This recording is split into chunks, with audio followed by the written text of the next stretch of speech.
Вот такая вот суета, короче. Тройкаларды кылатабыз. Монда лямкасы бар, шортасы, анан рубашкасы бар. Ар кандай цветтер.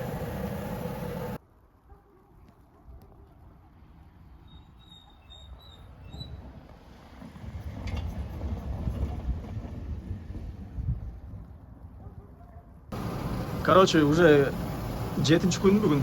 Биякта иштеп атканыбызга цехте. Ар кандай нерселер чыгат экен. Азыр мондай платьяларды кылып атабыз кечеден бери. Булар штугуна, короче, бүтүп канча сомдон? 6 сомдон, 6 сомдон төлөнөт. Азыр ошого процессин көрөбүз, канча убакыт кетет бирөөнү чыгарганга. Кеттик.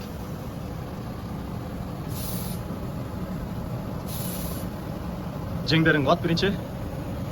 Мына колдорун жеңин. Так, 1, 2 жер кетти. Үчүнчүсү мойын. Үчүнчү движение кетти да. Мойындар кетти. Боковой онда чөнтөктөр бар мына жеринде. Ошол чөнтөгүн кылыш керек, боковой линиясын. 4-нчи движение. Кийинки боковой чөнтөгүн. 5-нчи движение.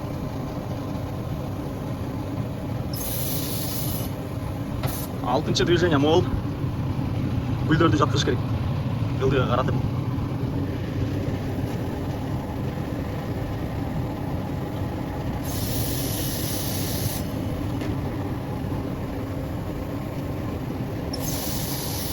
Өтө деле шашпайлы, мына өзүңдүн деле темп бар го. Ошондой эле кыласың.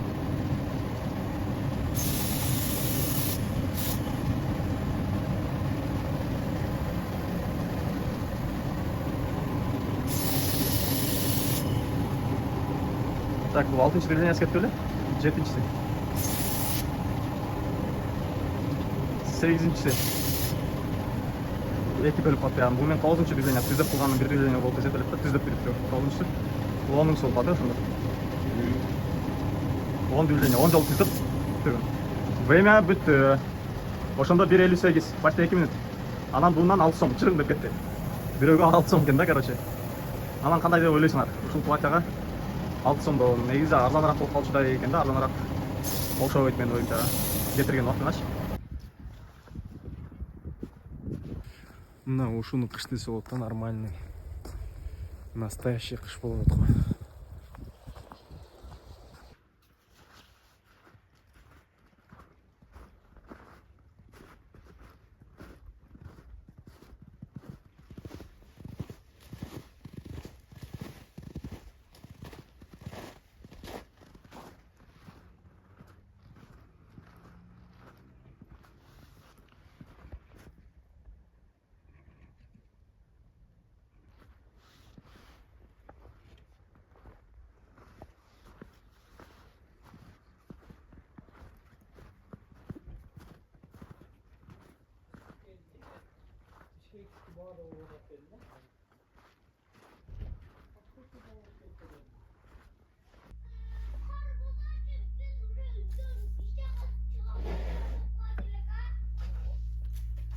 Омар, тети жарыкка турсаң? Жарыкка турсаң? Кырга жатайынбы? Жок, жакка турсаң? Привет, друзья, де. Мyak кара. Привет, ребята, дейт. Давай. Раз, два, три. Привет, ребята! Смотрите, наступила снег. Смотрите, сколько Наступила зима, десең? зима. Наступила зима. Пошел снег, да? Да, смотрите. Ой. Смотрите, здесь немного вот так сделал. Снежок какой похож. Вот здесь тоже немного кар сделался. Немного кар? Да. Ай, молодец. Орысча, кыргызча аралаштырып көрдүрө берет Омар, Смотрите, какой высота. Настоящая зима болот аткан Омар, Ой, Ой, молодец. не упал здесь. Я папой, мы сделали кара вон там. Кара вон там? Да, вон много кара. Очень много кара. Ему наступило слишком много кара снега. Есть сколько секунду я буду считать, сколько секунд я доберусь. Мен карачы. Раз, два, три. Чырагым эй.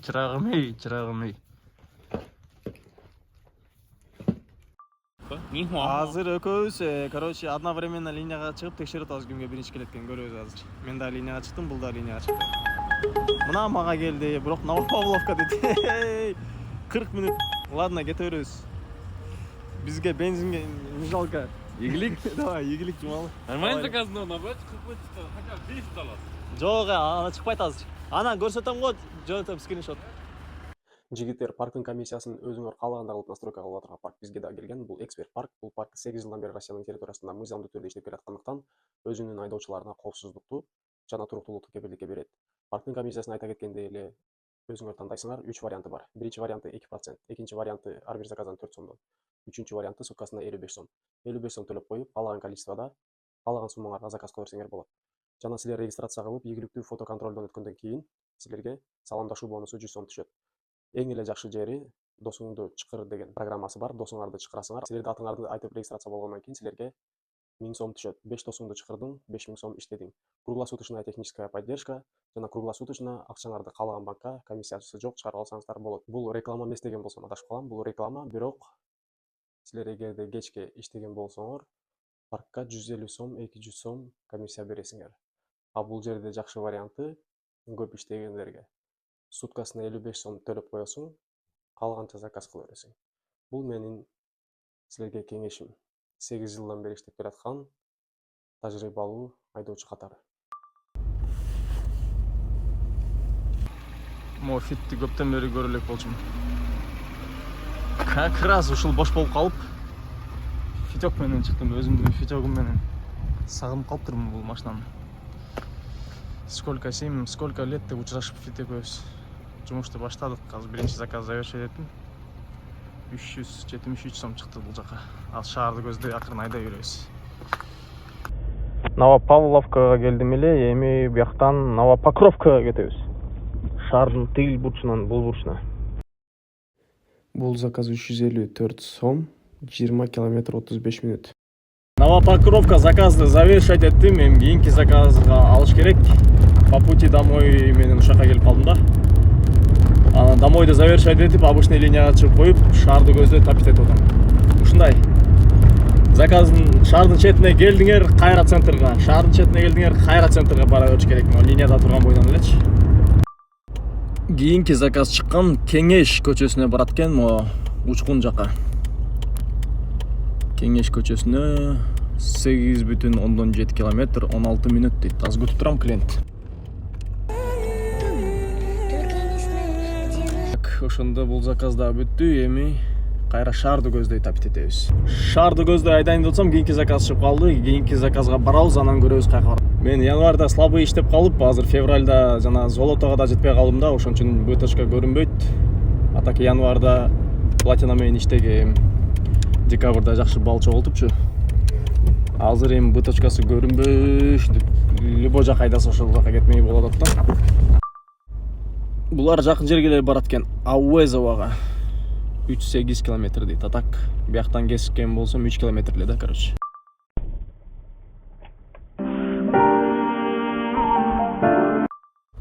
Кийинки заказ ушул эле остановкадан чыгып калды, заказ завершать эткен жерден. Бул да жакын жерге барат экен, 2,5 километр. Азыр суммасын көрөбүз. Остановка чакырып тур, бирок өздөрү чото көрүнбөйт. 100 сомго бул заказды завершать эттим. Эми кайра шаарды көздөй айдай бериш керек, линияда турган бойдон. Кайра заказ чыкса, кайра кылып коюп жүрө беребиз. Кайра ушул жак территориядан болсо деле айырмасы жок. Потому что дегенде центрда деле коэффициент деле кыйратпай атат. 70 бар экен, бирок тетигил жакта экен да, ал бирок калысыраак. Кийинки заказ келип калды. Ошондо ушактан эле түз эле барсам, ошол заказ окшойт вроде. Азыр перестраивание болот маршрут. То есть сары болуп күйүп турат го, тоголок 135 деп, ошону приоритет дейт.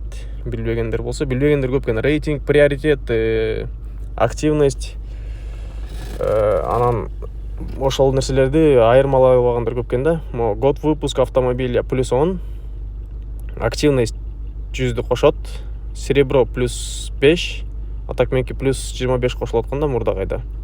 Рейтинг выше 4915, эксперт плюс 15.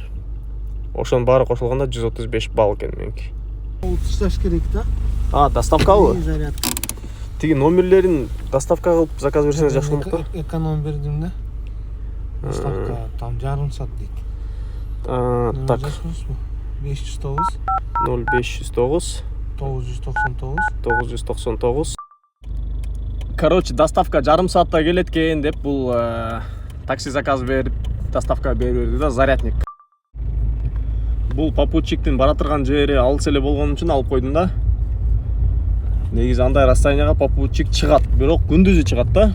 Азыр саат 1 болду, 1 болгон учурда, короче, чыгышы чыкпашы бир аз күмөн маселе.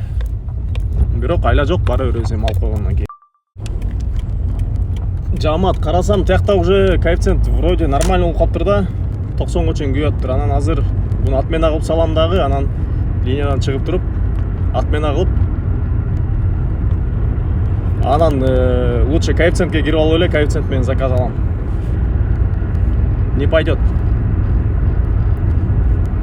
Пассажир, так, заказ не по пути, да, понял?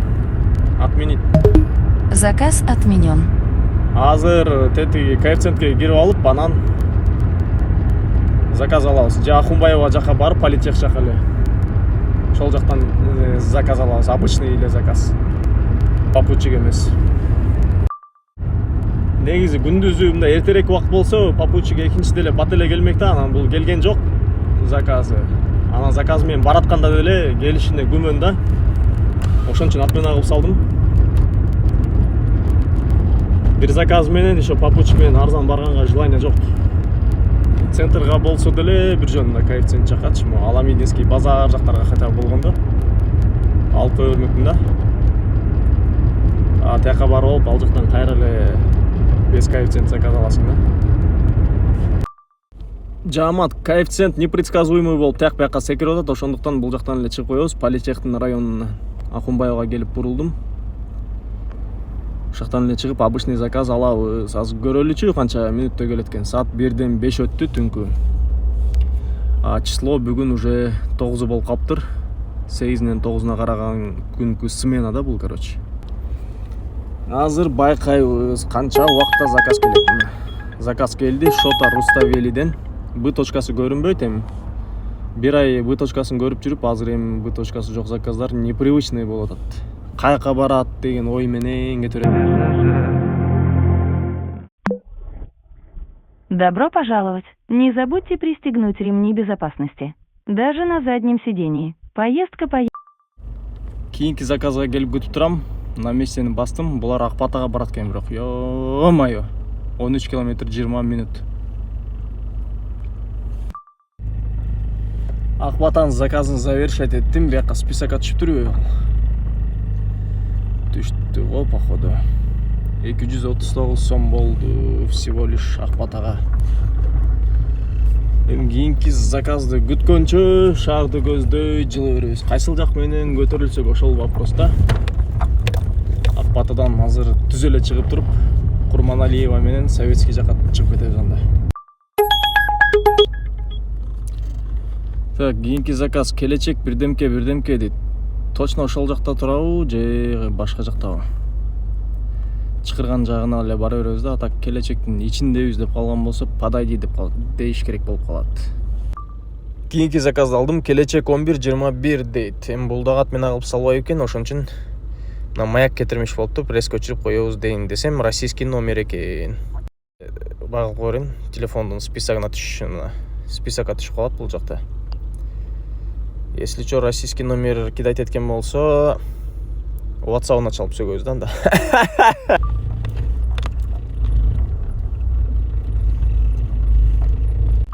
Келечектин заказын завершить эттим. 255 чыкты Кийизбаевага, анан 270 сом берди без дачи деп. Кийинки заказды күтөбүз эми бул жактан.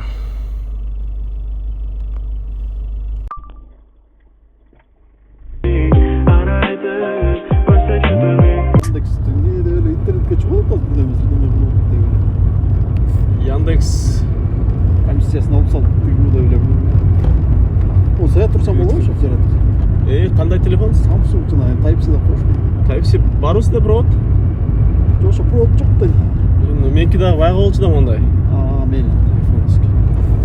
Гербанктан батап қойсақ, мына жетсе эле болду акчам ше. Суықта, блин, 44% бар болчу, суықта ушинтип өчүп кайра күйө бермесе бар.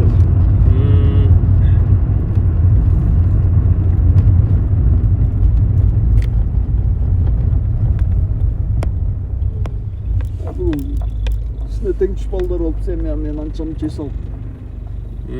Рисковать этип машинаны айдап айлабайынчы дедим, приключение издепчи. О, блин, азыр опасный айдаган. Өткөндө дагы тең балым кетип барат.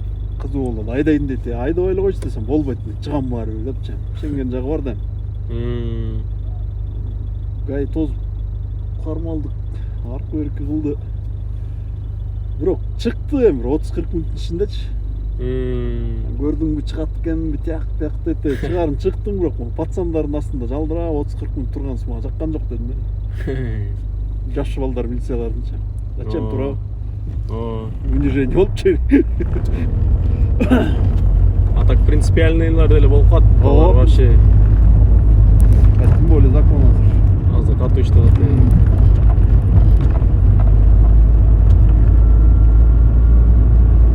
Балам келинчегим айдап жеткизип калды дейт, келинчеги да жакшы айдай албайт да анан таксимерликке турат. Яндекстин да приложениеси башкача болуп туруп азыр, Приложениеси кичине өзгөргөн. Өзгөрдү. Мен баягы приложениени колдонуп жүрчүмүн да 1-2 жыл мурдачы, 2 жыл мурда. Ошону издесем эле Яндекс Про суроо башкача болуп туруп. Көп функциялар да кошулуп атат. Яндекс Лавка да ачылат го эми жакында. Аз көп эмес болуп кеткен туруп, доставка. Яндекс Лавка ачылса бизде уже Яндекстин өзүнүн магазини болуп калат. Ошоктон заказ бере берсе болот болуп калат да продукциялардычы. Доставкасы менен. Пригороддун заказын да завершать эттим. 185 сом чыкты, 200 сом которду. Анан көлмө жакка келип, азыр заказ күтүп отурганча биякта магазинге кирип, бирдемке алып жеп алыш керек болуп атат. 3-төн 20 өттү, саат обед. Так, магазинге кирип чыктым. Перекус алдым. Көлмөдөгү Милана кичи маркеттен. Эшиктерин да өзү ачылып жабылып отургандай кылып коюптур булар. Народойдукундай кылып. Бул жакта көлмөнүн футбольный полясы, мини поле. Перекус мондай манты бар экен биякта. Мант алдым. Обычный су, газированный байтик и куруттар, кальций.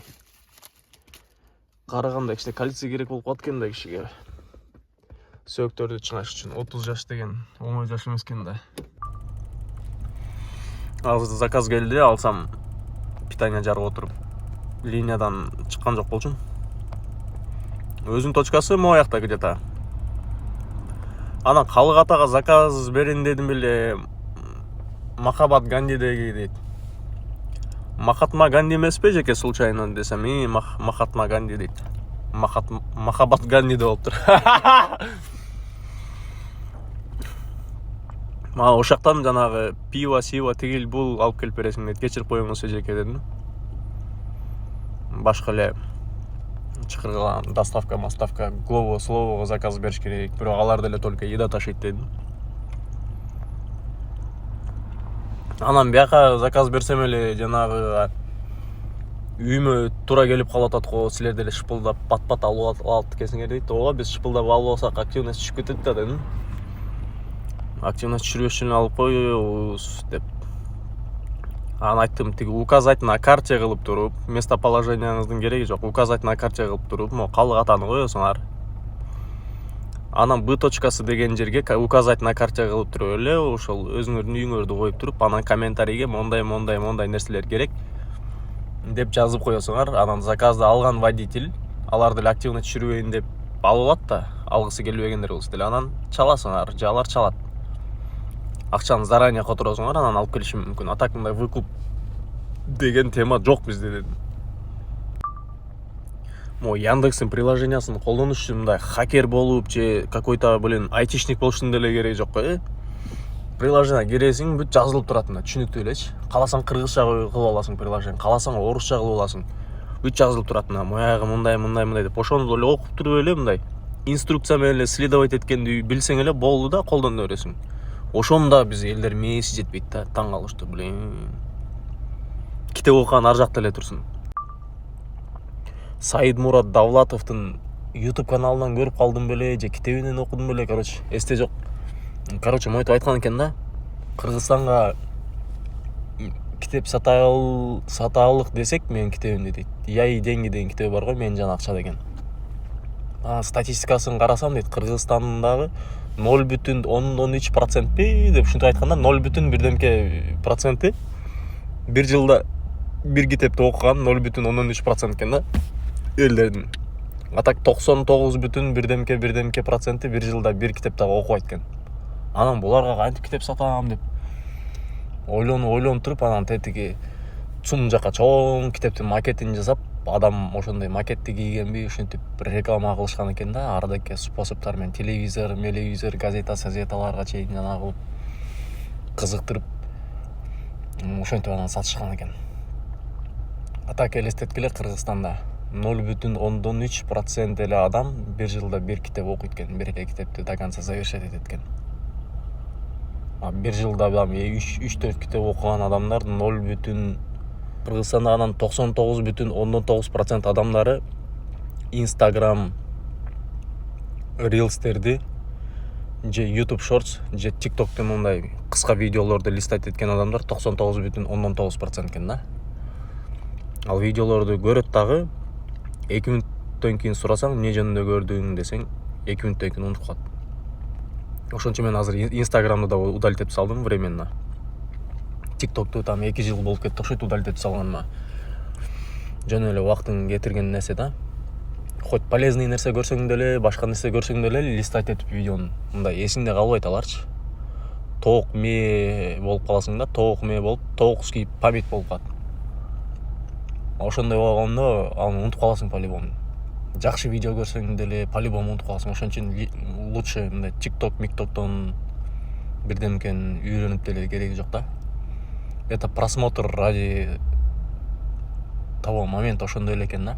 Ошол көрүп аткан моментиң эле экен да, башка убакта уже унутуп калып өткөнсүң. Ошон үчүн көрбөй эле койгула короткий видеолорду. Клиповое мышление болуп, кийин мындай чоңураак видеолорду көрө албай каласың, YouTube'дан узунураак видеолордучу. Китепти окуган вообще унутуп каласыңар, жазганды деле. Мага шоронун куруттары анча жакпайт да, жанагы майда куруттары бар го.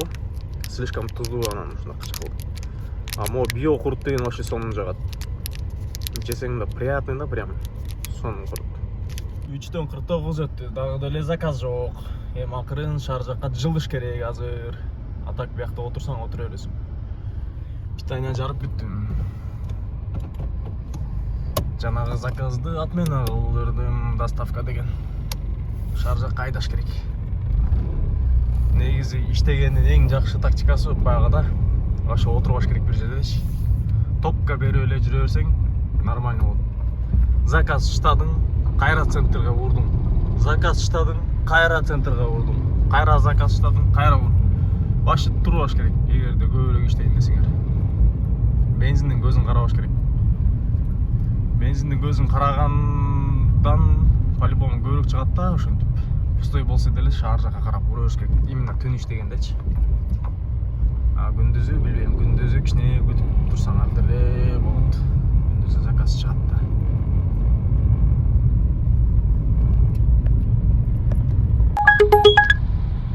Дегенче эле кийинки заказ чыгып калды, маңдайымдан прям. Азыр бияктан налево бурулуп туруп эле солго токтойт экенбиз. Ошол жакта экен заказ. Тетиги брат өтүп атат светофордон. Кол көтөрүп атат. Анан токтодум мен бул жака. Азыр келип арттан отурат. Чукап келет атат. Сууну бияка коебуз артка. На месте. Алейкум ассалам. Азыр Акжар 16 18-16 барат экенбиз, Добро пожаловать. Не забудьте пристегнуть ремни безопасности. Даже на заднем... Бұл заказды завершать еттім, 204 сом шықты, 222 сом қотарды. Ақжардан ақырын шығып, объездныйға шығып, анан советскиймен көтеріліп кетіш керек, прямой. Блин, бұл заказға келсем, Павловка дейді ғой. Дыйқанбаева арабчы 25 дейді, еще карта менген оплатасы. Ол жаққа барат кеміз. Жердің түйіне бүткөн жеріне барат кеміз да, короче.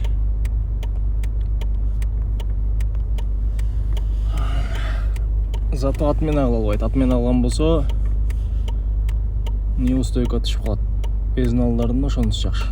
Жұмышқа бүгін эле чыктым да 784 балл эм жыйнап турмун.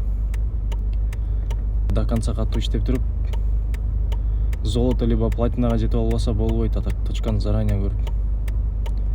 Точканы билгенде бүгүн могу заказга келбейт болчумун да, мен бул заранее көргөндечи.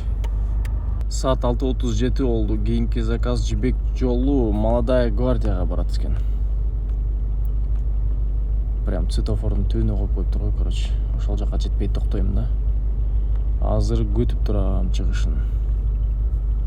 11 километр 21 минута. Все, машина даяр жуулуп, тазаланып бүттү. Сменан бүттүк я?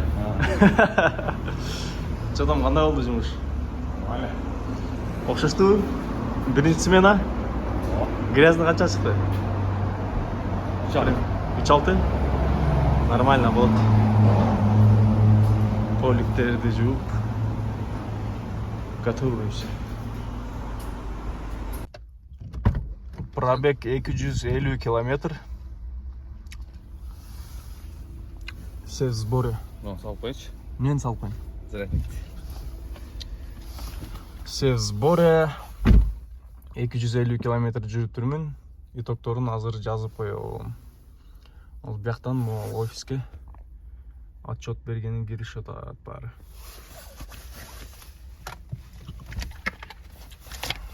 Мондай товарный чек менен келмей да, мына ровно 1000 сомго коюлду бүгүн. Пробег 250, 1000 сомдук бензин кетти. 12ге чейин ошондо 3 заказ болуп тура. 12ден кийин 18 заказ. Грязный суммасы. Мен канча чыкты эле грязный сумма? 4320. 4300 бирдемке чыккан, короче. 4320 грязный. Баарыңарга трассадан жолукканча ни гвоздя, ни жезла, ни таштак дороги, как говорится. Ассаламу алейкум. Бул канатная дорогадан музыка чыгып аткан. Снова седая ночь, и только ей доверяю я деген. Бирок ал музыканы калтырып койсом, YouTube блокировка кылып салышы мүмкүн.